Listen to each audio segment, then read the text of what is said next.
Purple Daily is daily Vikings entertainment. You like that? 3, 1, 2, 3. We just want the Vikings to win a Super Bowl before we die. I will ride with this group. Seriously, man. Please. And away we go.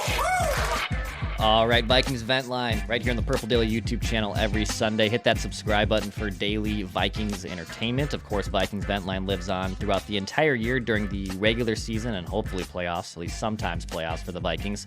We like to bring in fans right after the game to talk about the game, and in the offseason edition, I still like to host this platform, speaking to a bunch of different Vikings fans from all over the country and the globe to get their thoughts on the offseason, about last season, about the draft. There's plenty of things to always get into. So if this is a show that you'd like to be on or have discovered for the first time, hit me up if you'd like to be a guest on this show. It's vikingsventline@gmail.com. That's vikingsventline@gmail.com. I kind of monitor that email throughout the weeks, and I bank up guests. So if you'd like to be on the show, hit me up, vikingsventline@gmail.com. There's also the Score North app where you can find a kind of central hub for a lot of the stuff we do for feedback and whatnot, so you can hit me up there too. Of course, mark your calendars, April 25th, the Purple Daily draft party from the Fillmore in Minneapolis. We're really excited for that. This will be a free event. We'll have some VIP ticket options as well. We're kind of putting the final touches on that information too, so stay tuned. I know some fans have asked about that. We'll have all that info, and we'll have a website. We'll have everything in the app too, with more info coming very, very soon, but mark those calendars for April 25th. And hit the subscribe button too for daily Vikings entertainment. Purple Daily also sponsored by our friends at Quick Trip. Make your life easier, make your week easier. Go to Quick Trip, get the quality gasket guarantee. Plenty of great stuff at Quick Trip. All right, let's get our guys in here. Let's get Colin in here. Let's get Nate in here on Vikings Vent Line. Colin making his second return to Vent Line. He was on right after the 49ers game.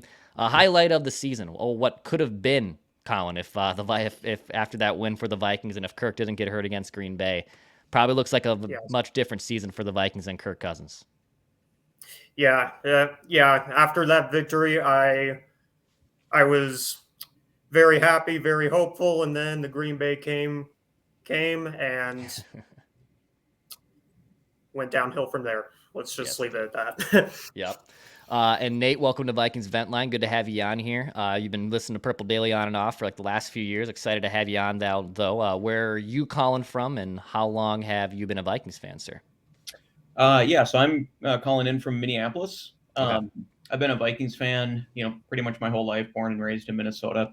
I think I really started following them pretty closely, probably back in like 93, 94, somewhere in there, with Denny Green coaching the team. And then obviously the 98 season with Moss and everything like that, really got me hooked and everything. But, growing up, I was, I think some of my earliest Viking memories were my grandpa, like in the early 80s, like just cussing at the TV about Tommy Kramer and things like that. Just like, you remember the Vikings were not a great team back in the 80s, and he was always cussing about things because he remembers the great teams of the 70s and the Super Bowl runs and everything. Nothing like Grandpa getting upset at the TV and then just kind of laying the footwork for you and groundwork for you for the next era of Vikings football. For sure. Love it. Well, guys, let's kick around some questions here on Vikings Vent Line.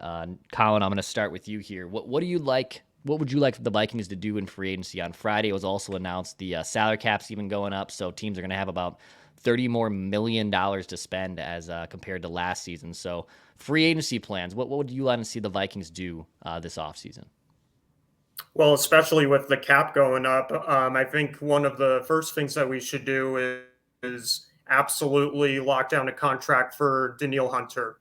And because he is the heart and soul of this defense. He is the main guy that everyone looks up to. And yeah, to me, it's a must sign deal. And when it comes to Kirk Cousins, as much as I love Kirk Cousins, he's been our quarterback for the past 4, 5, 6 years now. It is, I think, with this upcoming draft class coming up, I think it's time for him to walk into free agency and see what other options there are. I know, but I also think, Declan, you're not going to agree with this more than likely, but we need a new kicker. Greg Joseph has to go. Yeah. I'll just leave it at that. And the question that I have for, I guess, both of you once we get there is, do you think the Vikings should go out and re-sign Cam Akers? Because obviously Alexander Mattison has not lived up to expectations, especially for a starting running back.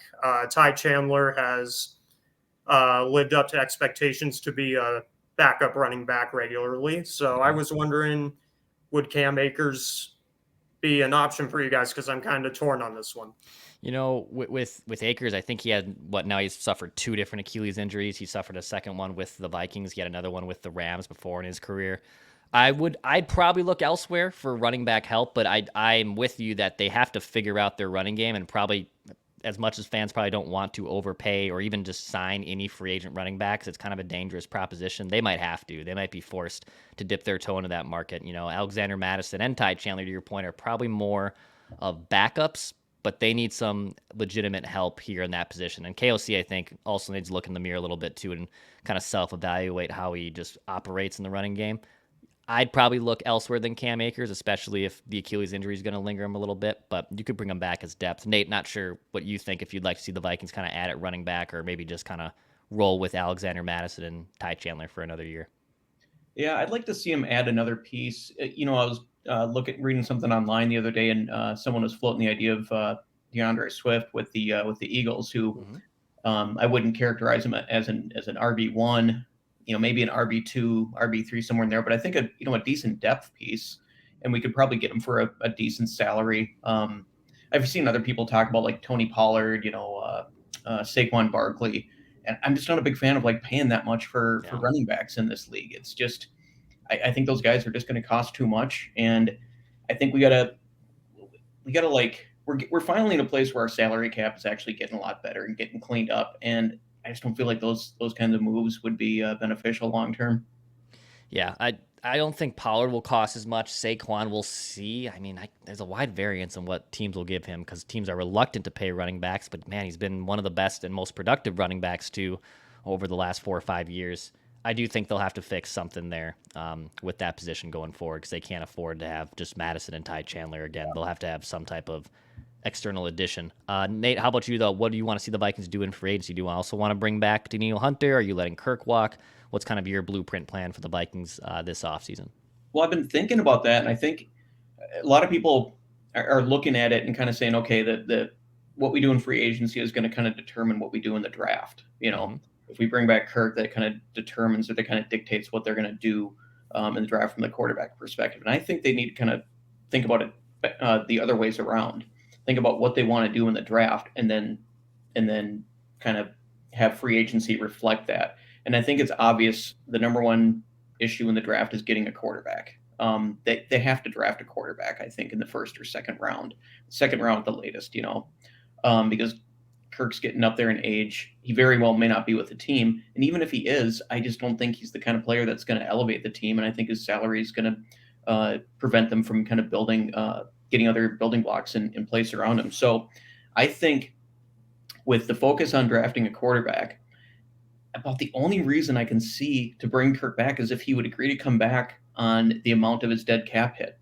I think anything more than that, he kind of becomes, because he's just going to be a bridge quarterback, really, for 1 or 2 years. And if we bring him back at like 30, 35 million a year, 40 million, whatever they're floating out there, that's a really expensive bridge quarterback. To me, you go after the Ryan Tannehills, I'm drawing a blank on the guy's name from the Colts, Gardner Minshew. I think there's probably a couple of other ones out there that we could look at. Bring in that bridge quarterback, focus on getting Danielle settled for 3 to 4 years. Maybe get like I said, that DeAndre Swift. I just saw some news that the Dolphins are intending to release Xavier Howard. He might be a decent piece to bring back, reunite with Brian Flores, and add a little bit of depth and strength to our secondary. And then focus, if they can, on defensive line. If they can bring back Hunter, I'd like to see him go after one of those upper tier free agents. Wilkins with the Dolphins. I've heard some things that maybe the Ravens are going to franchise tag. I can't pronounce his name. Matabuike. Matabuike. Matabuike, yeah.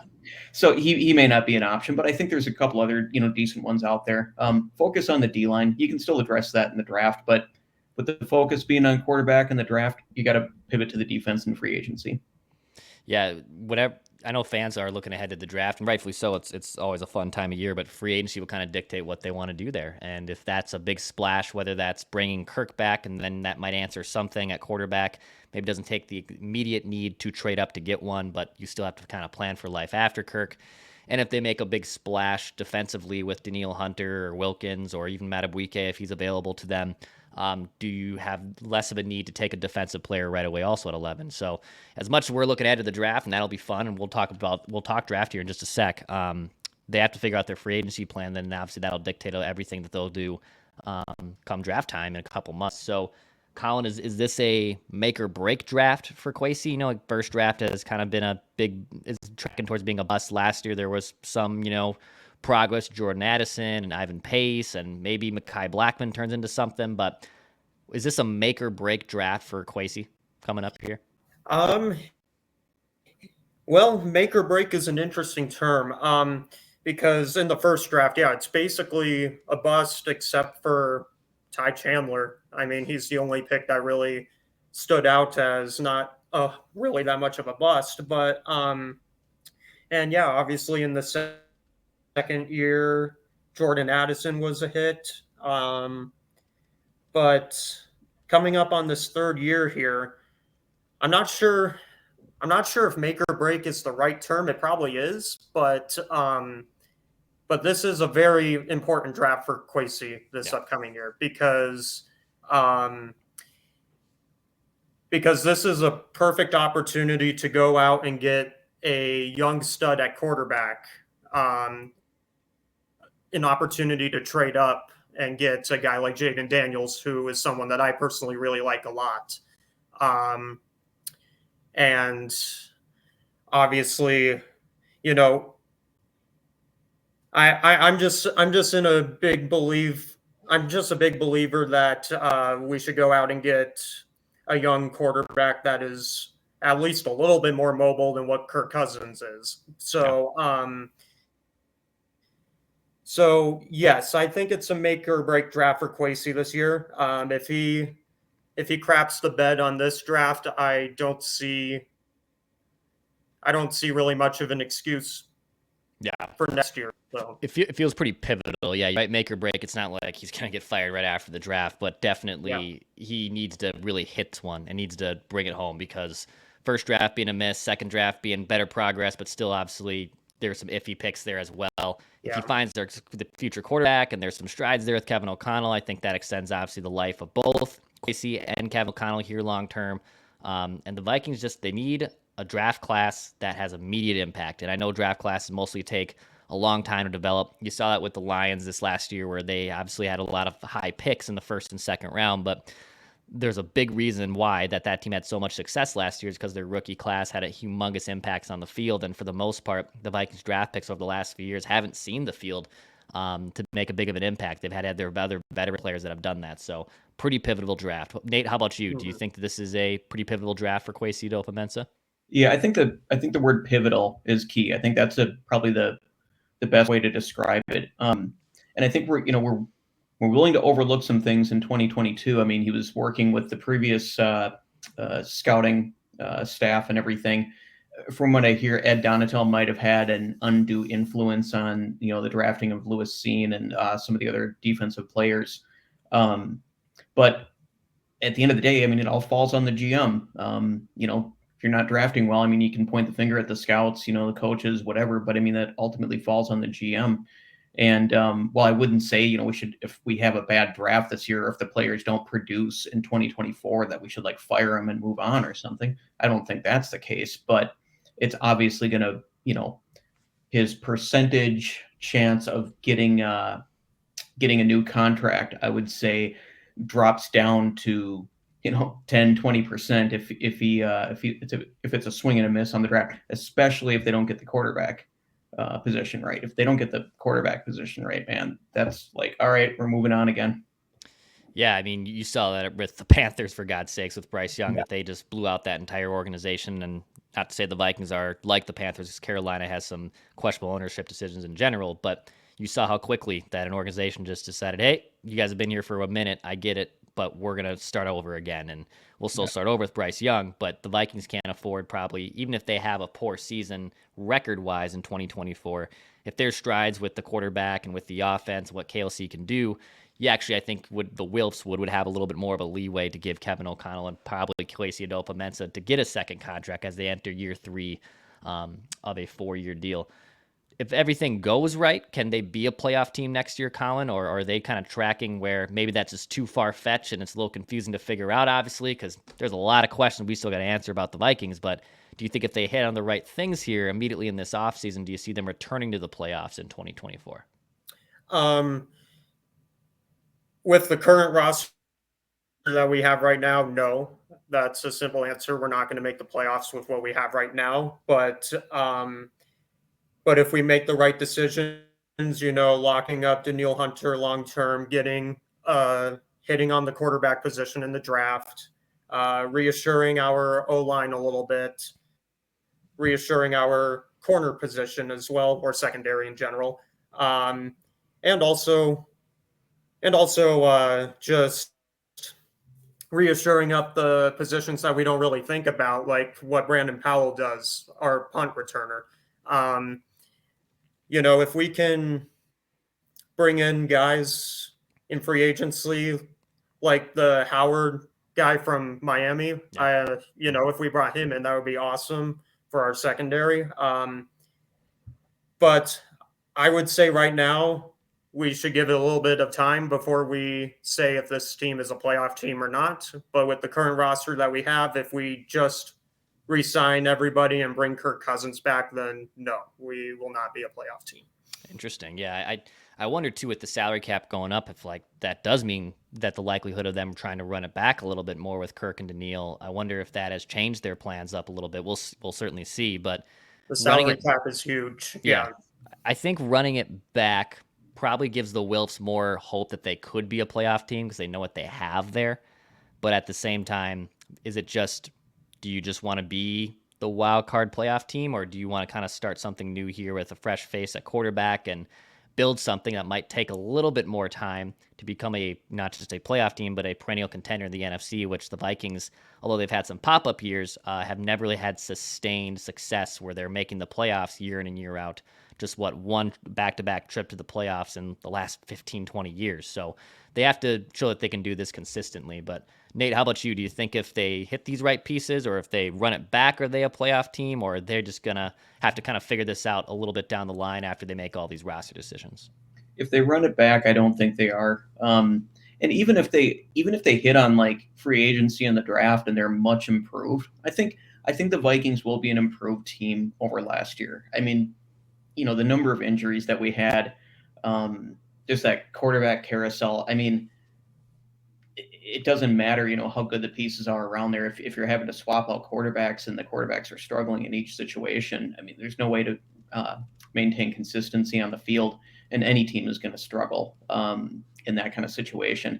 But I think even if they are improved, which I think they will be, I think we have to just consider that it's not so much about how improved they are, but how well other teams in the division are going to perform and other teams in the conference are going to perform. And I just think right now, I mean, even with a weakened NFC, but a much improved NFC North, I just don't see the Vikings making it. I mean, I can see them being like a fringe, maybe like, trying to sneak into a wild card spot, but I just think the other teams in the division are just are ahead of us. Detroit's got a younger, better team. They've been hitting on the draft picks and brought in some good free agents. Same thing with the Packers. They're a very young team, but they're all of a sudden looking like they're ascending. And then the Bears, I mean, look at their draft capital, look at their cap space. They're going to be an improved team. So even if we'll be an improved team, I don't think it's going to translate to necessarily a better record. Which may not be a bad thing. I mean, team gets some confidence. They're playing well in the season. They're putting things together. Maybe not getting W's left and right. But if they're improving as a team, maybe they can go into the draft next year with another good higher draft pick. Yeah. Continue to build that team and then really take off in 2025. Yeah, I think there's more of a leeway if they start fresh here with a rookie quarterback and say goodbye to some veterans. And as much as the Wilfs don't like to enter kind of the uncertainty there, I do believe, pending them just being one of the worst teams in the NFL, that they'll still give Kevin and Kwesi another shot here to continue to build something. And if there's strides that are being made with the rookie quarterback, can totally see that. And yeah, we'll see here. I mean, I think only like 50% of teams ever like return to the playoffs. So there's always teams that are exiting and entering the playoff field every single year. And the division, though, is pretty cutthroat, to your point, Nate, that all of a sudden now the NFC North, which used to be kind of not a laughable division, but a pretty one-horse division between one of the teams for the most years, is now pretty dang competitive, especially if the Bears are going to be really good in 2024 with all the money that they have to play with. Last thing here, Colin, any last takes that you'd love to give? Any shout-outs you'd love to give? Fire away, man. Yeah, so I got a few shout-outs to give. Want to give a shout-out to my buddy Ethan, who's out in Japan right now serving our military in the Marines. Awesome. He is a Dolphins fan, so we'll forgive him. But I want to give a shout-out to Alec, my friend Alec, who's also a Vikings fan out here in the state of Colorado. So we're struggling together with all these dang Bronco fans. And want to give a shout out to my parents for giving me. Excuse me. I want to shout out my parents for showing me the sport of football and getting into it. And I want to give a shout out to my grandfather who gave me my first Vikings hat. Heck yeah, man. Love that. Look at that. Grandpa's obviously playing a big role in both your guys' Vikings life. I love it. Awesome. Nate, how about you, man? Any last takes? Any shout-outs you'd love to give? Go ahead, man. Yeah, I think last take that I'd have, and I know this isn't a popular one. I follow the Vikings a lot on Reddit. The Vikings subreddit is kind of where I get a lot of my news, and I'm always kind of hitting the refresh on that every day, looking for something to pop up. It's not a popular thing in that forum, but I think it was last week, last Friday's episode of Purple Daily, they were talking about a listener had proposed a trade for Justin Jefferson that would, I think it was a trade with the Cardinals, get them up to pick number 4. They wouldn't lose their 11 pick. So they get that spot, maybe another first-round pick, some other picks, kind of similar to the Tyreek Hill trade. And I think that's something we need to entertain. When you look at other teams that have been really successful in the last 5 or 6 years, yes, the Chiefs won one with Tyreek Hill, but they went on to win 2 in a row without him, and with a receiving core that isn't that great. I think teams like the Chiefs, the Patriots, even the Buccaneers. I mean, they got Mike Evans, they got Chris Godwin, they got some good players, but not as good as Justin Jefferson. I think that they kind of show that there's a good blueprint there where you don't need to, and maybe you shouldn't overpay for a wide receiver like that if you want to have a championship team. From what I understand, the Dolphins are in a tough cap spot with their cap space. Probably a lot of that has to do with Tyreek Hill. So something we need to entertain and maybe be at peace with. They could. I think that trade that was proposed on Purple Daily was, getting the 4 spot, nabbing a QB, and that at 11, grabbing one of the top wide receivers that are still there. And you got him on rookie contract with Jordan Addison, and I think you got something. So shout out wise, I kind of want to give a shout out to the Vikings fans that have passed away and weren't able to, they didn't win one before they died. I was just at a family member's funeral about a month ago, and they got the boards up, with the pictures of her life and everything. And one of the things they had hanging there was her Vikings jacket. It looked like it was from the 80s, and it just kind of made me think of like all these family members, friends who passed away, and I'm sure they were always talking about, I just want to see them win one before we die. And I know that day is going to come, and it's going to be pretty bittersweet when we think about all the loved ones and fans that have passed on and weren't able to see that moment. Amen, man. Yeah, there's a lot of fans who unfortunately weren't able to see it, and hopefully we can live that for them. And then the next generation too, as like a young Vikings fan who sees it at 9 or 8 years old, thinks, this is what life will be. They win their first championship in one of their first seasons they'll see. We'll see how it goes there. Well, fellas, thank you so much for coming on Vikings Vent Line. Some great takes, great thoughts on the upcoming offseason. And if anyone wants to come on a future episode, hit me up. It's vikingsventline@gmail.com. Hit that subscribe button for daily Vikings entertainment. This has been Vikings Vent Line.